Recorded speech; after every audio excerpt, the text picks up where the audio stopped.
ராஜி முன்னாள் பிரதமர் மன்மோகன் சிங் காலமானார் என்பது அனைவரும் அறிந்த செய்திதான். இதில் மிக முக்கியமாக பார்க்கிறது, பிறந்த தினமே இறந்த தினமாக மாறும் சிலரில் ஒருவராக மன்மோகன் சிங் மாறியிருக்கிறார். செப்டம்பர் 26ஆம் தேதி 1932 பிறந்தார். தற்போது அதே 26ஆம் தேதி, ஆனால் டிசம்பர் மாதம் 2024 காலமாக இருக்கிறார். மன்மோகன் சிங்கின் கடைசி நொடிகள் என்றால் அவரை பற்றி எல்லோரும் கடந்த 10 மணி நேரமாக அவர் பற்றிய செய்திகள் தான் எல்லா ஊடகங்களிலும் சென்று கொண்டிருக்கிறது. இந்த நேரத்திலே மன்மோகன் சிங்கின் கடைசி நொடிகள் எப்படி இருந்தன என்பது குறித்து எய்ம்ஸ் மருத்துவமனை மருத்துவர்கள் சிலரிடம் பேசிய போது அவர்கள் தெரிவித்த கருத்துக்களை நமது நேருக்கு சொல்வது மிக முக்கியம் என்பதால் அந்த தகவல்களை தற்போது பகிர்கிறேன். கடந்த 3 தினங்களாகவே மன்மோகன் சிங் மூச்சுத்திணறல் காரணமாக பாதிக்கப்பட்டிருக்கிறார். இதய அறுவை சிகிச்சைக்கு பிறகு, இதய அறுவை சிகிச்சைக்கு முன் நீங்கள் பிரதமர் மன்மோகன் சிங்கின் நடையை பார்த்திருப்பீர்கள். அவர் பிரதமராக இருந்த பொழுது கிடுகிடுவென நடந்து செல்லக்கூடியவர், மெதுவாக நடந்து செல்வதை பார்ப்பதே அரிது. ஆனால் அப்படிப்பட்டவர் கடந்த ஓராண்டாகவே மிகவும் நொடிந்து காணப்பட்டார், உடல்நிலை நொடிந்து காணப்பட்டார்.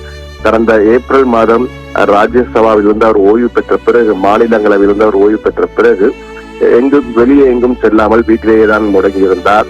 என்றால் அவர் உடல்நிலை ஒத்துழைக்கவில்லை என கூறியிருந்தார்கள். 2-3 மாதங்களுக்கு முன்பு கூட ஒரு முறை மருத்துவமனையில் அனுமதிக்கப்பட்டு பிறகு குணமடைந்து வீடு திரும்பினார். அதுபோலத்தான் இந்த முறையும் அவர் குணமடைந்து வீடு திரும்புவார் என்று எதிர்பார்க்கப்பட்டது. மூச்சுத்திணறல் காரணமாக கடந்த 3 தினங்களாகவே அவதிப்பட்டு வந்த அவர் நேற்று இரவு 7:30 மணி அளவிலே வீட்டில் இருந்த போது அவரது மனைவி அவரால் மூச்சு சுத்தமாக முடியவில்லை, பேச முடியவில்லை என்று உடனடியாக மருத்துவரிடம் தெரிவித்திருக்கிறார். அவர் முன்னாள் பிரதமர் என்பதால் அவருக்கு உரிய பாதுகாப்பு ஏற்பாடுகள் உடனடியாக அவரது பாதுகாப்பு அதிகாரிகள் மருத்துவமனைக்கு அழைத்து செல்ல வேண்டும் என கூறி உடனடியாக ஆம்புலன்ஸ் மூலமாக எய்ம்ஸ் மருத்துவமனை, இந்தியாவின் பிரதம மருத்துவமனையாக கருதப்படும் டெல்லி எய்ம்ஸ் மருத்துவமனை, அகில இந்திய கழக மருத்துவமனை, எய்ம்ஸ் மருத்துவமனை, அந்த மருத்துவமனைக்கு 8:01 மணி அளவிலே அவர் அழைத்து செல்லப்பட்டார்.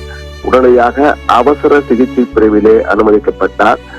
வீட்டில் இருந்து மன்மோகன் சிங் புறப்படும் போது அவரது துணைவியாரிடம் பேசியதாக ஒரு தகவல், கையை பிடித்துக் கொண்டே வந்திருக்கிறார்.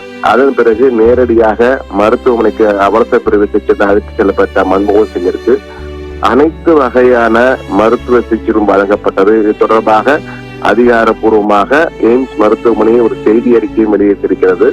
நாங்கள் அனைத்து வகையான முயற்சிகளும் செய்தோம், ஆனால் எங்களால் அவரை காப்பாற்ற முடியவில்லை என அந்த செய்தி அறிக்கையை தெரிவித்திருந்தார்கள். கிட்டத்தட்ட 2 மணி நேரம் அவரை எப்படியாவது காப்பாற்றிட வேண்டும் என போராடி இருக்கிறார்கள்.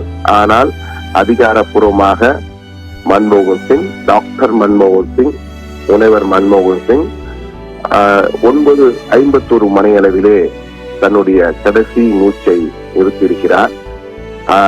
நேற்று இரவு, அதாவது டிசம்பர் 26 பல முறைகளிலே இந்தியா மறக்க முடியாத ஒரு நாள்.